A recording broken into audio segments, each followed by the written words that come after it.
প্রিয় বন্ধুরা, শুভ বিকেল নিয়ে চলে আসলাম আজকে একটি দুর্দান্ত জিনিস তোমাদের সকলের মাঝখানে। কি বলো তো, সেটি হয়েছে কাঁচা আম। কাঁচা আমের মাখা। কাঁচা আমের মাখা খেতে কিন্তু দুর্দান্ত লাগে, তাই না বলো?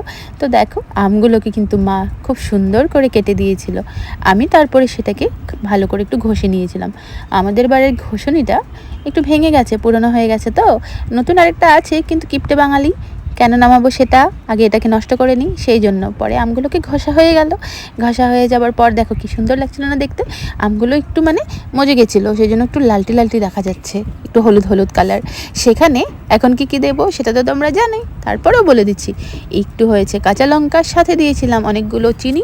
চিনি ছাড়া তো আম মাখা একদমই হবে না। সাথে দিয়েছি অনেকগুলো লবণ। লবণ ছাড়া কি হবে? তারপরে কি দিয়েছি, একটু হয়েছে কালি জিরে, সাথে একটু দুধের স্বর, সাথে একটু দুধ। তারপরে কাঁচা লঙ্কাগুলোকে ভালো করে মুছে নিয়েছি। দেখো কি সুন্দর করে আমি আমার আম মাখাটাকে বানিয়েছিলাম। সাথে দিয়েছিলাম একটু লেবু পাতা। লেবু পাতা ছাড়া কিন্তু আম মাখা একদমই কিন্তু হয় না। তো দুর্দান্তভাবে আমার এই যে আম মাখা হয়ে গেছে, দেখেছো তো? দুধটার কথা আগে বলেছিলাম, তো এখন দেখো দুধটাও দিয়ে দিলাম। ভেবো না আবার কিপটেমি করেছি। আমি কিন্তু কিপটা হলো, এত কিপটা না, খাবার জন্য কিন্তু এত কিপটামি করি না, বুঝেছো তো?